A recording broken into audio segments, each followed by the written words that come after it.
Fala galera, chegou a hora do cancelamento do Kant. Isso mesmo. O que me motivou a fazer esse vídeo? Que vai ser revolucionário e vai mudar para sempre o modo como a gente vê o Kant. Principalmente a galera do direito que até hoje foi enganada. Eu estou cansado de ser enganado. O que acontece? Todo professor de direito, todo livro, todo texto de internet vai colocar o Kant como se fosse o papai dos direitos humanos. O que é um mito. Eu vou mostrar para você que o cara era o contrário dos direitos humanos. A gente vai analisar com muita calma, você vai aguentar até o final, que eu juro que vai valer a pena. Vai ser o maior vídeo.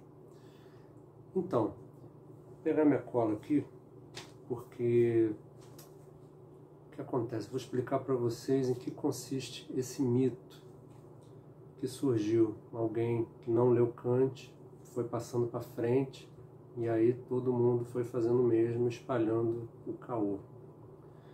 Kant falou que ao homem não se pode atribuir um valor, que ele entendia como preço. Preço você dá às coisas. Aí tá com os bichos também nesse balaio aí das coisas. Mas o homem não, o homem é um fim em si mesmo, você não pode usar ele como um meio. E aí a partir daí, bom, eles vão falar que isso se dá em função da autonomia do ser humano enquanto ser racional. E aí o pessoal vai extrair disso que a dignidade da pessoa humana, o Kant está querendo defender aí, e a partir da dignidade ela fundamentaria todos os direitos humanos como a gente concebe hoje. Isso é muito falso, como a gente vai ver aqui. Eles querem colocar o Kant como se fosse do pessoal dos direitos humanos.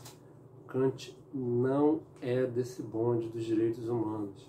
Muito pelo contrário, é inimigo. E eles acham que é óbvio, né? Eles não leram, pensaram, pô, o cara defende isso, é claro que ele defende a dignidade como a gente concebe hoje e os direitos humanos, consequentemente, como a gente concebe hoje. Não. Como a gente vai ver aqui, o Kant é um perfeito e completo bolsominion. Ele era machista, conservador, punitivista, do nível bandido bom é bandido morto, por aí vai, tá? Mas vamos com calma, porque a gente vai chegar lá. O Bolsonaro, inclusive, não é à toa que ele estudou profundamente a obra de Kant. É óbvio que eu estou zoando, o Bolsonaro nunca leu um livro. E vocês ficavam vocês não, né? Porque vocês são diferenciados, mas uma galera aí ficava metendo malho no Lula, falando que ele era sem cultura, analfabeto. Agora o Bolsonaro pode falar altas cagadas que todo mundo passa pano, né? Privilégios, o cara tem a carinha de branco europeu, pode tudo, não? Nordestino Lula, pobre, que veio, né, de meio pobre, o pessoal mete o malho, não deixa passar uma. Mas vamos aos conceitos, porque, assim, é um sofrimento ler Kant. Kant é chato, Kant era daqueles alemãozão metódico, não é à toa que ele fez um método. E nesse método ele vai tacar milhões de definições, uma atrás da outra, do modo como ele compreende aquele conceito. Às vezes o conceito tem 4 significados para o Kant, tem que entender no contexto. É chato, não é legal ler Kant. Depois vai ficando legal, como você vai ver, mas no começo você até pensa realmente, será que está valendo a pena eu continuar nesse mundo? É uma coisa assim tão dolorosa, mas vou fazer de tudo para que você sofra menos possível, mas tu vai sofrer um pouco sim, tá? Antes dos conceitos, vamos falar rapidamente quem era o Kant, naturalmente, né? Famoso filósofo alemão, que nasceu em Königsberg, na Prússia Oriental, e, assim, em tese, ele é um filósofo iluminista, mas eu também quero destruir essa visão dele, só vou abrir mão para um conceitinho ali que eu vi que realmente ele estava trazendo as luzes da nova época, né? Que é na questão, aqui o livro, Paz Perpétua. Nesse livro ele se mostra um pacifista, coisa que deixou o pessoal surpreso, né? Porque, cara, um prussiano pacifista, lembra aquela frase do francês Mirabeau? Falava que a Prússia não é um estado com um exército, é um exército que tem um estado, né? Entendeu? Mas, de fato, ele era pacifista, ele criou um projeto, né, de um órgão responsável pela paz perpétua entre as nações, né, pelo entendimento entre as nações, que deu origem, inclusive, à ONU, para tu ver. A mente dele por trás ali da ONU. Foi um cara que influenciou muito, não só no direito, em várias artes, em várias áreas, mas assim, hoje é o dia do acerto de contas, Kant. Continuando, você vai ver que ele é iluminista, sem dúvida, vai pegar aquela onda ali de Rousseau, principalmente em relação ao contrato social. Ele explicitamente mostra ali a influência dele. Também Montesquieu, com os três poderes, a doutrina dos três poderes independentes e harmônicos. Isso tudo aí vocês vão ver que ele defende. Mas eu sinceramente não vejo muita luz nesse iluminista. Vejo mais aquela imagem da Idade Média, Idade das Trevas, né? É como eu vejo. E eu vou te provar. Então, sem mais delongas, vamos ao pensamento dele, agora que vocês vão sofrer um pouquinho. Vamos entrar no método dele, o método que ele aplicou para várias áreas, como, por exemplo, a ética, o direito, estética, religião, etc. Ele era muito profundo, tem que dar o braço a torcer. Inclusive no direito, ele não era esse cara que é só blá blá blá, dignidade, blá blá blá, direitos humanos. Como eu vou provar, muito pelo contrário, ele não era esse cara, e ele fez análises muito profundas de direito civil, direito penal e direito internacional também. A gente vai se ater aqui à análise dele do direito, naturalmente, por motivos de canal de direito. O Kant condensou a sua análise do direito na obra Metafísica dos Costumes.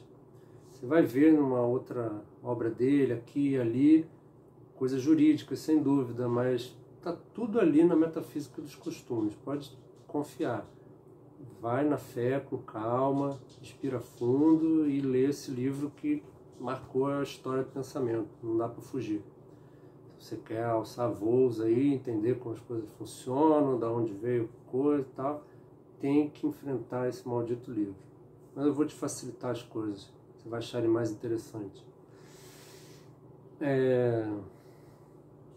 Essa coisa da paz perpétua também, vocês vão ver que até isso está no livro Metafísica dos Costumes. Então, ele vai diferenciar, começa o livro assim, diferenciando a metafísica do direito da aplicação empírica dos direitos.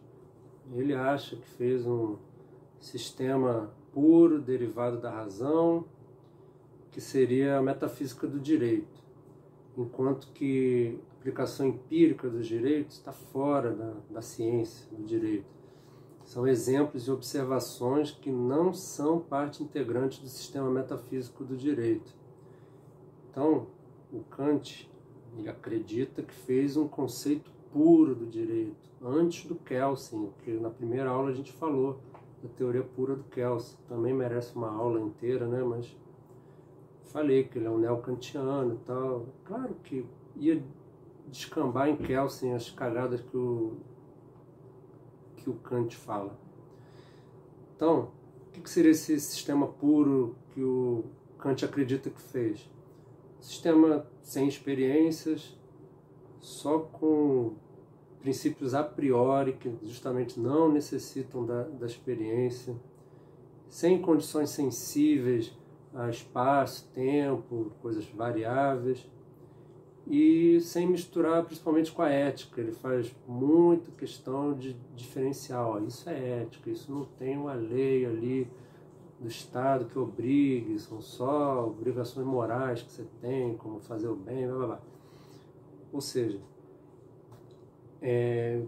e aí, ele conseguiu fazer esse sistema puro? Não conseguiu nada. Vou provar por A mais B que o sistema do Kant é puramente conservador, fruto do homem branco, alemão, europeu, do século dele, com todos os seus preconceitos, carrega todos os seus preconceitos.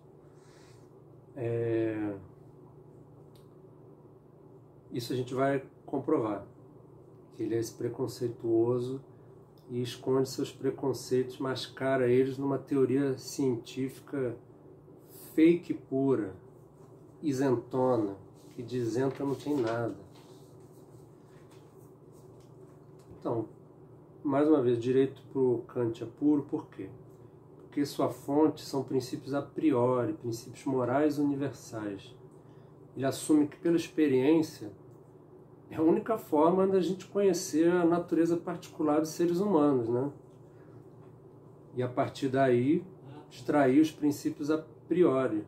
Aí você pergunta, não é, Kant? Isso daí não vai tirar a pureza da teoria, não? A experiência ali? Ele vai falar, nein, nein, nein, nein. Porque a experiência confirmaria os princípios a priori. Sei. Isso aqui para mim é palavrório. Ele segue apresentando 1 milhão de definições, algumas com muitos sentidos, então eu vou poupar vocês, tá? Isso é legal. Vamos pular para o famoso imperativo categórico. São leis práticas incondicionais, morais, que consistem em comandos ou proibições. Aí daqui decorre o conceito de dever, os Ollen, que a gente falou também na primeira aula.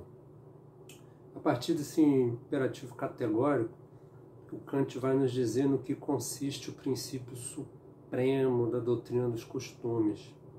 Também uma definição muito famosa dos que não leram Kant. Sempre citam essa frase. Age com base em uma máxima, ou seja, um desejo, mesma coisa, que pode também ter validade como uma lei universal. Doideira, né? Como é que eu vou saber que a minha máxima, o meu desejo, está ali equivalendo a uma lei universal e com isso ela vai ter validade? Não tem como saber, não. Tem que seguir o que o Kant falou, o que a razão, a natureza falaram ali no ouvido dele, e é isso.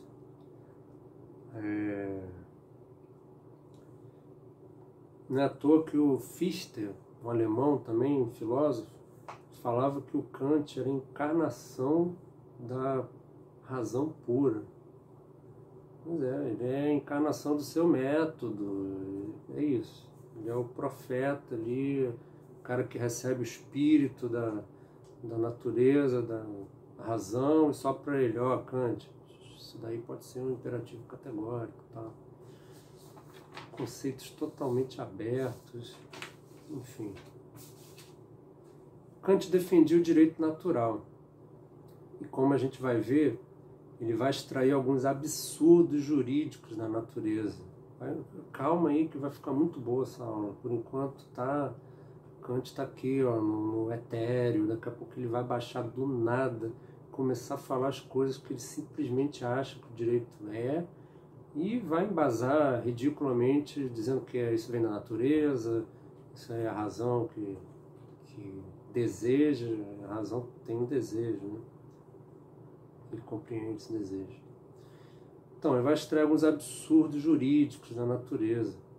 Para ele, todo direito positivo teria que ter essas normas do direito natural, que elas são imutáveis. Se não tiver no direito, o direito não tem validade sem elas. Elas não decorrem exclusivamente da vontade do legislador. Do contrário, o legislador tem que reconhecê-las, elas são eternas, imutáveis, tem que botar ali na sua lei positiva. Então, o Kant, nessa toada, vai definir o que é um direito inato. É um direito que pertence a todos por natureza. Não requer um ato para estabelecê-lo. Ele segue dizendo que só há um direito inato, que seria a liberdade, que decorre da humanidade. Aí ele falou em humanidade, ele é do bonde dos direitos humanos. Não, não é. Você vai ver que ele não é. Tenha paciência. A gente vai chegar lá, sentindo que você está tenso. Kant prossegue tratando profundamente dos direitos dentro do direito civil. Ele fala de todas as áreas, isso daí não dá para reclamar dele. Muitas coisas de contrato, de posse, até hoje você vê ali que predomina muitas ideias do Kant. Então a gente já vai desconstruir essa ideia também de que o Kant é só dignidade, imperativo categórico. Não, o cara falou sobre tudo direito. Vai lá se informar. Também não vou falar sobre tudo porque vai fugir do nosso tema aqui, desmascarar Kant, que era um grande bolsominion.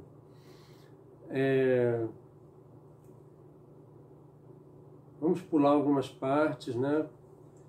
E vamos falar que agora é que vai começar a ficar interessante. É aqui que o drone dele, que estava no plano etéreo, do nada desce. E aí, ó, só ele falando, visão dele acerca do direito. Segundo ele está aplicando simplesmente o método dele, mas vocês vão ver que é impossível isso, não tem essa pureza. O homem é fruto de um tempo, de um lugar, e carrega muitos preconceitos com ele. Ele começa a falar, depois de falar dos direitos civis e tal, contrato, posse, aí no direito de família, ele vai falar do direito matrimonial. Homofobia total, disfarçada de isenção e natureza. Já até esperam, né, o que ele vai falar que é natural. É exatamente isso.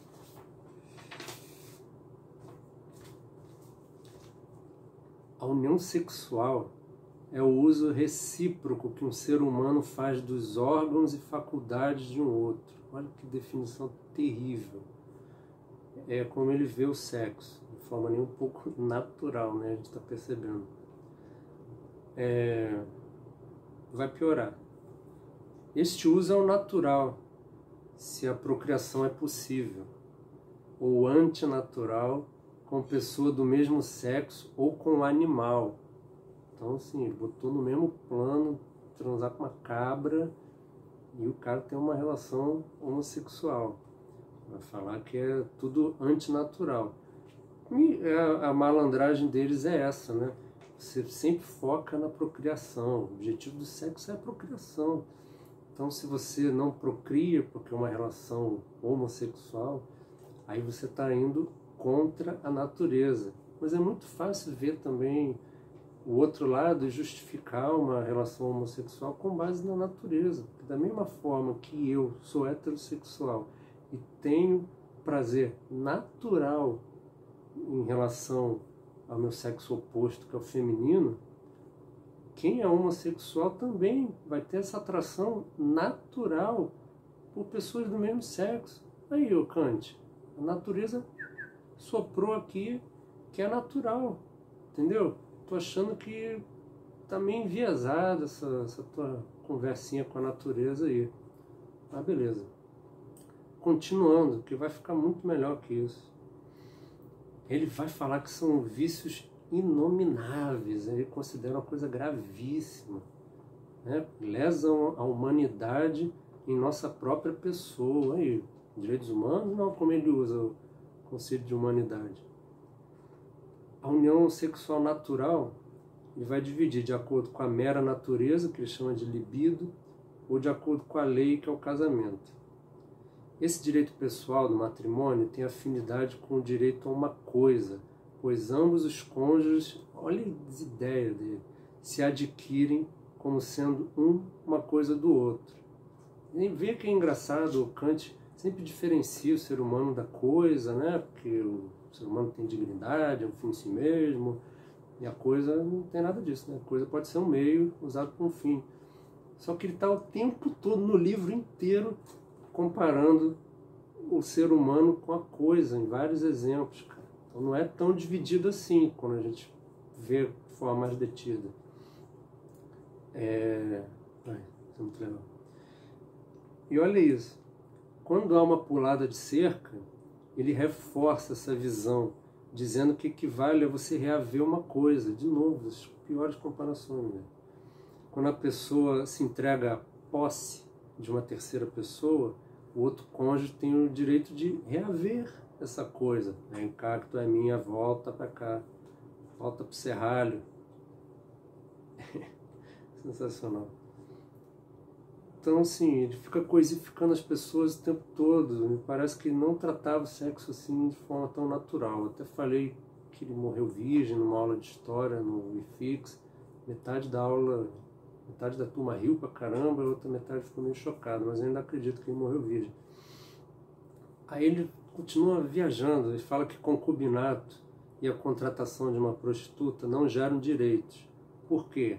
Ele vai ter que fazer uma comparação péssima, senão ele não é Kant. Ou ele não dá exemplo, ou ele faz uma comparação péssima. Por quê? Você contratar uma prostituta ou ter uma relação de concubinato é como fazer uma locação de uma coisa. Sem comentários. Outra porcaria que o Kant extrai do direito natural é o seguinte: superioridade natural do marido em relação à esposa, no que respeita à capacidade dele de promover o interesse comum da vida doméstica e o direito de comandar, que nisso está baseado. Vê aí o machismo do Bolsominion Kant aflorando. Aí ele segue falando do direito dos pais. Os pais têm o dever de cuidar dos filhos, graças a Deus, pois geraram uma pessoa sem seu consentimento. Daí certamente podemos inferir que Kant é contra o aborto. Não fala expressamente no livro, mas isso é óbvio. Vai falar que é antinatural, né? Também compara com a posse de uma coisa, surpresa. E dá o exemplo do filho que foge, que aí os pais têm o direito de... Ele tem o dever de voltar e os pais têm o direito de ir lá pescar ele de volta, que nem faz com o servo fujão, com a esposa fujona. Tudo compara com reaver uma coisa. Ou também os animais domésticos que se extraviaram. Meu Deus. Piores exemplos. É esse cara que é o papai dos direitos humanos? Não, não pode ser. Que bom que distorceram, né? Porque se fosse seguir a risca, interpretar corretamente o que o Kant defendia, não ia dar num projeto de direitos humanos, não, que tem todos os seus defeitos, mas melhor tê-lo do que não tê-lo, né? Aí ele vai falar do direito do chefe do lar. Os filhos ficam sem sua liberdade natural até a maioridade, quando a natureza o faz capaz a ser senhor de si. Aí eles readquirem sua liberdade natural. Os criados são tratados como coisas também, porque você pode reavê-los como você reaver uma coisa. Aí ele vai tratar do estado de natureza, né, que remete muito ao Rousseau, tem aquele livro específico sobre isso, a origem da desigualdade entre os homens, né? Antes, no estado de natureza, que remete um pouco a Hobbes também, os humanos, povos e estados fazem o que querem, é uma zona, né? Fazem tudo o que parece bom para eles. Não tem ali um direito para trazer segurança, impera uma violência desenfreada. Aí depois, com a legislação externa, como ele chama, vem uma segurança contra essa violência recíproca. É bem claro uma ideia de contrato social, que esse outro mito. A pessoa teria que escolher abandonar o estado de natureza em que ela se encontrava e acatar uma coerção legal do Estado e seguir essa nova lei. Como se a gente escolhesse, ou escolheu algum dia, assinou um contrato, estou deixando de ser selvagem aqui. Isso aí é um mito total. Estado de natureza Para o Kant, não é que seja injusto, simplesmente não há justiça. Justiça só quando o Estado impõe com suas leis, com coerção. Coerção e justiça, direito, para o Kant é a mesma coisa. Se tiver um litígio no estado de natureza, não vai ter um juiz para julgar. Então, agora uma parte que ele é muito machista. Ele fala da mulher, quando está falando do criado, do menor, e ele fala, todos esses três, falta personalidade civil. São sempre seres dependentes de outros. Quem? Do marido, né? Não tem essa coisa do artigo 5º da Constituição, todos são iguais perante a lei. Não, mulher é diferente, ela é dependente.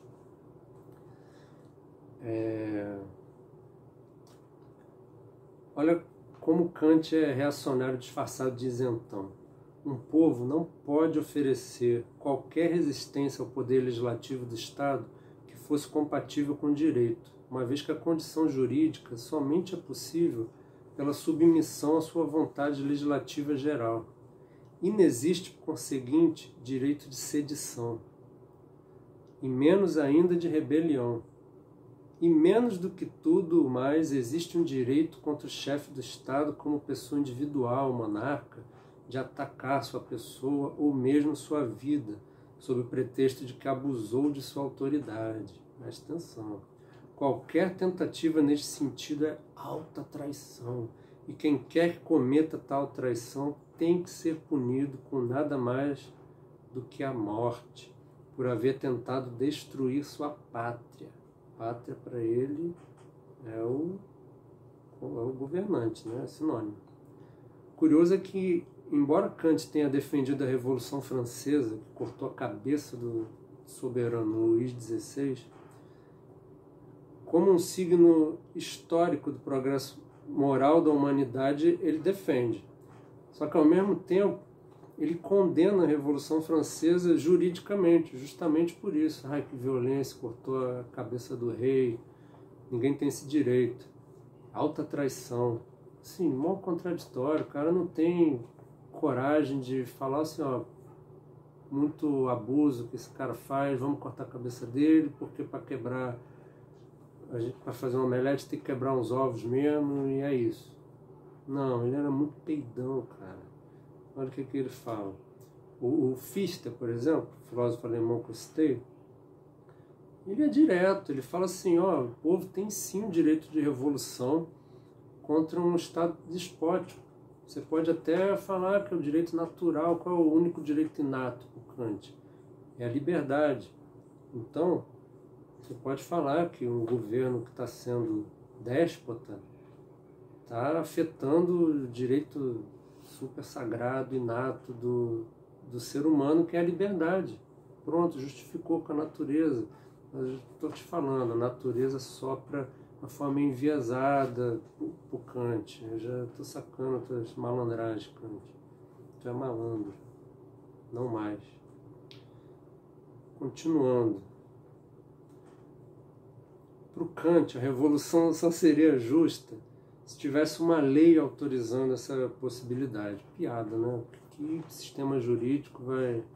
Ele mesmo fala que seria uma contradição. O sistema jurídico vai falar, ó, se eu estiver esculachando muito vocês aí, governados, podem fazer uma revolução aí e me tirar do poder. Ai, cara, não é à toa que esse doido ia desembocar em Kelsen, que é outro que fala um monte de besteira.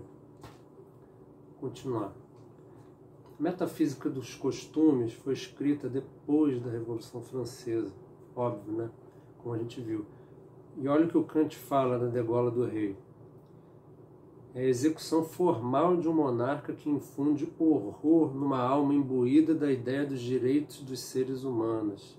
Aí você fala de direitos humanos, né? Para passar pano pro rei, como a gente vai ver lá no futuro, digo em breve, o Kant vai defender a pena de morte por Zé das Couves, que não é rei. Aí tu não viu o direito dos seres humanos, dignidade, como a gente trata hoje, muito pelo contrário. Perdão.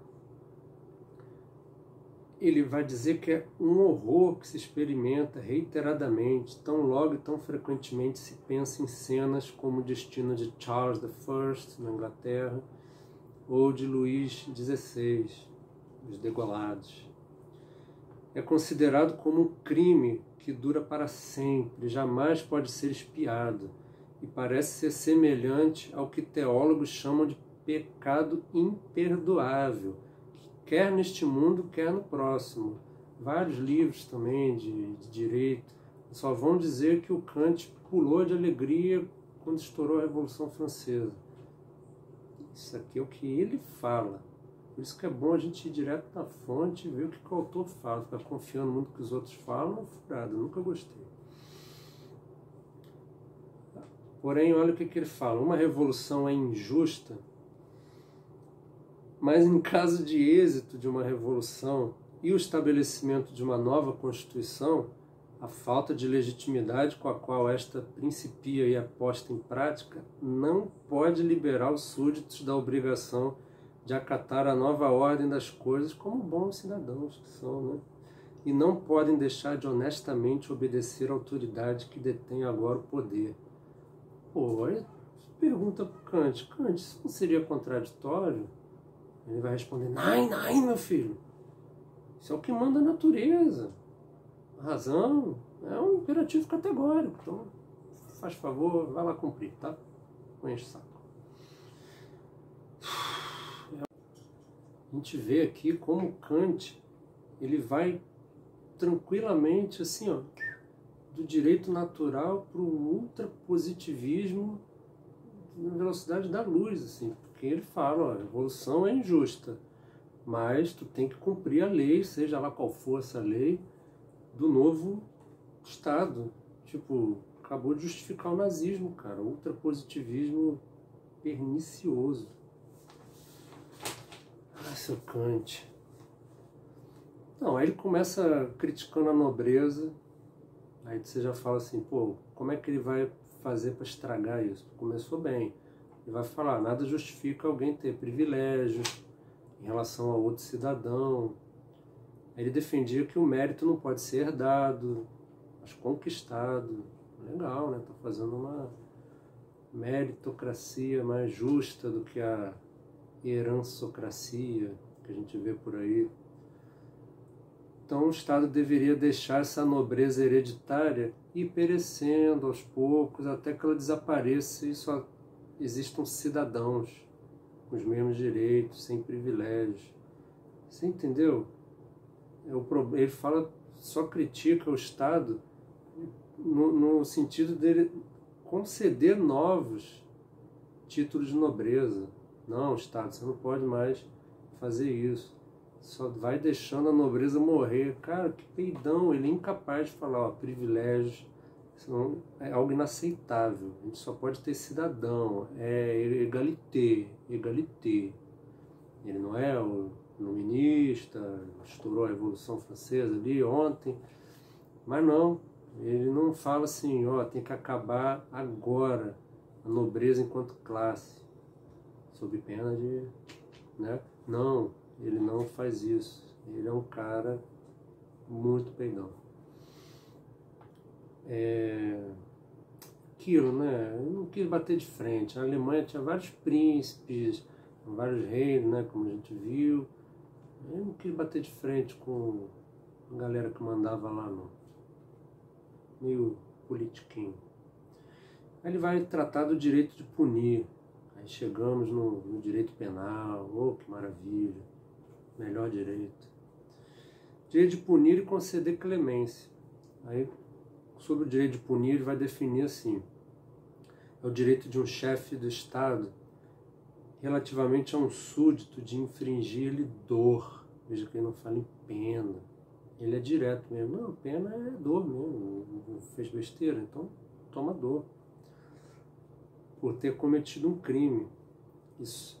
Se só ele tem esse direito de punir, logo o chefe do Estado não pode ser punido. Ainda deixa o cara assim, um super-homem acima de todos, pode fazer os maiores absurdos, que você não pode punir o teu governante. Por quê? Porque ele representa o Estado, né, o maior representante, ele que tem o direito de punir. Ah, tá, muito justo isso, Kant.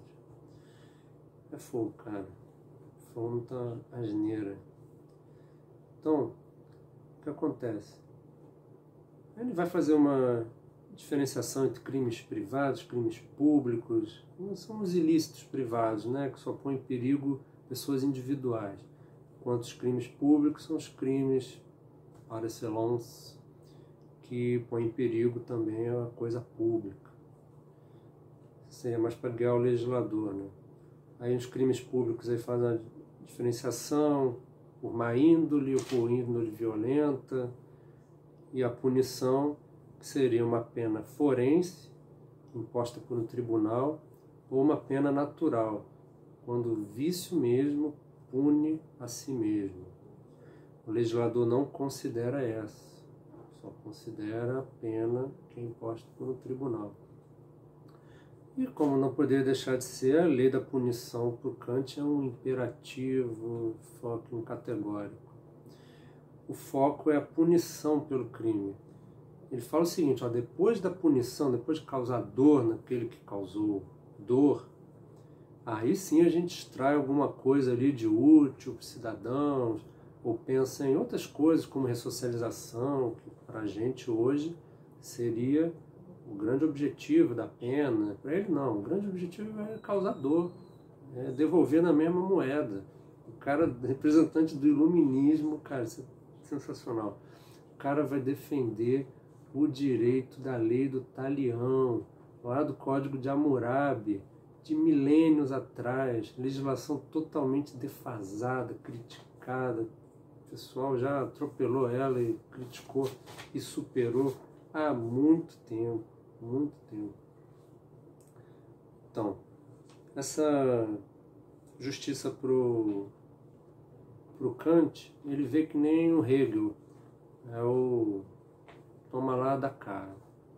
Pena como dor, como retribuição, daí o nome justiça retributiva. Perceba aqui que o Kant, já deve estar claro, né? Ele não defende os direitos humanos como a gente considera hoje. Quando ele fala com o legislador como ele deve legislar, o que é crime, ele fala para o legislador não levar em consideração a humanidade do criminoso. Ou seja, ele nega expressamente que o legislador... isso eu já falei. Aí a gente vê o Kant defender a pena de morte, em alguns casos, penas cruéis, tudo que os direitos humanos vão evitar hoje, ainda bem. Tem muitos lados positivos dos direitos humanos, que a gente não pode abrir mão deles. Esses doidos no poder é uma grande proteção. Ruim com eles, pior sem eles. Então, olha o que o Kant vai falar em relação à lei do talião, do olho por olho, dente por dente, que ele expressamente defende, como a gente vai ver. Alguém de posição eminente, dado a violência, poderia ser considerado não apenas a desculpar-se, poderia ser condenado não apenas a desculpar-se por agredir um cidadão inocente, socialmente inferior a si, como também a suportar um confinamento solitário envolvendo sofrimento. Direitos humanos? Não, sofrimento. Além do desconforto experimentado, a vaidade do ofensor seria atingida dolorosamente, de sorte que, através de sua vergonha, o igual seria apropriadamente pago com igual. Aí veio a justiça, aí está olho por olho. Kant não é do pessoal dos direitos humanos. Quando ele fala que o ser humano tem direitos precisamente pelo fato de ser humano, o pessoal saiu extraindo daí dignidade e direitos humanos, como a gente falou, mas eu vejo mais como algo que tem a ver com personalidade jurídica, com origem dos direitos. A gente tem o direito porque a gente é humano, a gente é um fim em si mesmo. Ele está querendo comparar com as coisas, animais, querendo dizer, olha, ele já não tem direitos, Eles não são um fim em si mesmo, eles são um meio, entendeu? Está claro aqui que fizeram um malabarismo para chegar de Kant até essa construção dos direitos humanos. Nenhum texto deixa claro esse malabarismo, por isso que você está tendo aqui uma aula exclusiva. Então vamos continuar, já está acabando, seja forte. Aí ele continua falando, olha isso, se furtas de alguém, furtas de ti mesmo, porque todo aquele que furta torna a propriedade dos demais insegura. Portanto, priva a si mesmo, pelo princípio da retaliação, de segurança em qualquer propriedade possível, viagem. Ele nada possui e também nada pode adquirir, porém, de qualquer modo, quer viver. E isto, então, somente é possível se os outros o sustentarem. Se tu é esperto, tu já sabe onde ele quer chegar. Argumento master bolsominion. Mais uma vez, eu estou cego, mas uma vez que o Estado não irá sustentá-lo gratuitamente, terá que ceder a este suas forças para qualquer tipo de trabalho que agrade ao Estado. Trabalhos forçados ou trabalho penitenciário, e é reduzido à condição de escravo durante um certo tempo ou permanentemente, se o Estado assim o julgar conveniente. É o Kant super bolsominion, bandido bom, bandido morto, Pedrinhos, a melhor coisa que tem em Maranhão. É só você não matar, não estuprar, e tu não vai para Pedrinhas, entendeu? E se o preso tem que trabalhar, e ele tem que pagar pela estadia dele, que a prisão não é hotel. Cara, Kant e Bolsonaro estão assim, cara. Acho que eu já estou te provando, né? Mas vamos lá. Depois ele segue louvando a honra, que já era esperado, né? O cara é tão Idade Média, ele considera a honra mais valiosa do que a vida. Vou fazer uma aula sobre Idade Média que vai focar muito nessa questão da honra, como eles viam, essa ofensa à honra, meu Deus, duelo, o tempo todo. E ele vai considerar a honra mais valiosa que a vida. Isso vai gerar um absurdo, que eu já vou falar aqui. Então, por que eu vejo muita Idade Média nele? Penas cruéis, um culto excessivo à honra, passar pano para a nobreza, essa ideia de the king can do no wrong, isso daí, cara, não tem nada de iluminismo nisso, me desculpe. Só tem de iluminismo que ele copiou de Montesquieu e Rousseau, e a questão da paz perpétua lá. Então, aí ele continua, quem quer a pena, que ele não para, quem quer a pena de morte,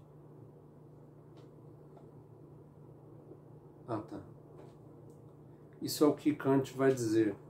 Quem quer a pena de morte não sou eu, mas sim a justiça, de acordo com leis universais que têm fundamento a priori. Ele só recebe o espírito, como a gente viu, na razão que sopra ali para ele o que ela quer.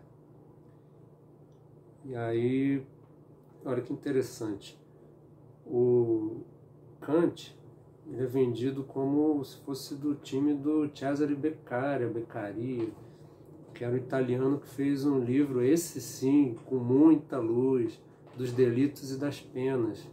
Nesse livro ele vai criticar a pena de morte. Esse sim é um cara que teve muita relação com os direitos humanos, como a gente concebe hoje. Mas é evidente que o Kant pensa o contrário do Beccaria, porque ele não é do bonde dos direitos humanos. Então o que ele faz? Ele dá uma alta gastada no Beccaria e mostra como ele vê direitos humanos, com desprezo. Olha isso aqui. Ele dá uma gastada no Beccaria falando que ele era movido por sentimentos compassivos de afetada humanidade. Olha o que é a humanidade para ele. O que são direitos humanos para o Kant? É uma fraqueza, é motivo de deboche, entendeu? Isso porque ele é o pai. Imagina se não fosse.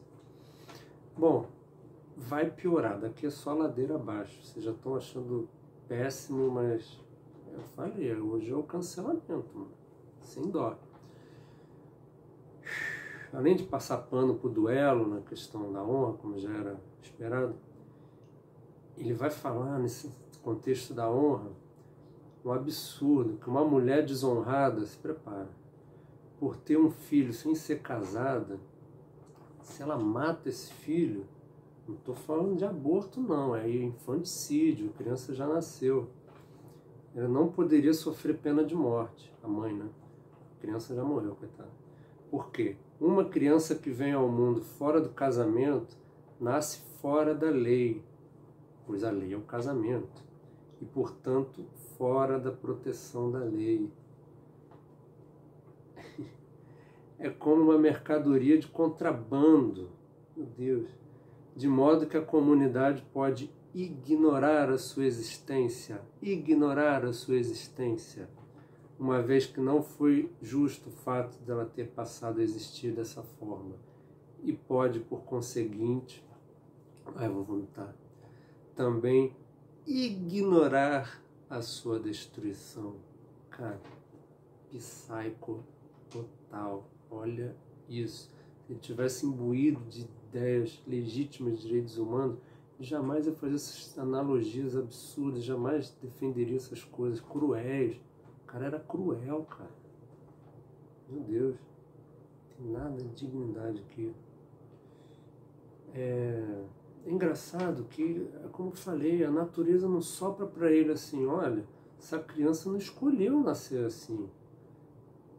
Ele diz que a honra vale mais que a vida, então ele é obrigado, para ser coerente, a concluir esses absurdos. A honra da mãe tem que prevalecer em relação à vida da criança que nasceu fora do casamento. Minha Nossa Senhora. A gente está mal, cara. Como eu falei, o Kant, ele é talvez o maior pensador do direito, junto com Hegel. Assim, imagino pior, né? A gente está muito ferrado. Por isso que a gente tem que situar ele hoje, botar assim, ó, Kant, tá fora, tá cancelado. Então, voltando, eu juro que tá acabando. Mas eu sei que você está gostando, vai levar para a sua vida esses ensinamentos profundíssimos. Kant, como a gente está vendo, era muito punitivista, né, cara? Sobre a clemência, ele vai falar o seguinte, que ela só pode ser aplicada pelo soberano em caso de injustiça praticada contra o soberano só. E mesmo nesses casos, ele não aconselha a clemência, ele quer a pena mesmo, quer a dor. Porque ele fala que ele acredita nesse mito, que só a pena é capaz de restabelecer a segurança do lugar. É um cara que acredita muito em mitos, né? Que gera segurança e educação, não é pena não. Bom, vamos terminar aqui. Agradecer a você que me acompanhou até aqui. E para terminar, eu só vou para ver se você entendeu mesmo. O que o Kant bolsominion fala acerca da pena para o estuprador? Quero te dar 5 segundos para você pensar e responder que pena que o Kant vai defender para o estuprador. 1, 5. Castração. Acertou, tenho certeza que você acertou. Porque tu já entendeu que o cara é um bolsominion, e é claro que nem o bonde do Bolsonaro. O estuprador tem que castrar mesmo, não sei o quê. Lembrando que são os direitos humanos, com base na dignidade da pessoa humana, que vai impedir a castração hoje em dia. É impossível, é ilegal, inconstitucional, não tem como defender a castração no nosso ordenamento jurídico. Isso aqui ainda vale a Constituição de 88. Então, te convenci que Kant é um bolsominion? Acho que sim, né? Então, deixa seu like aí, compartilha, se inscreva e um abraço.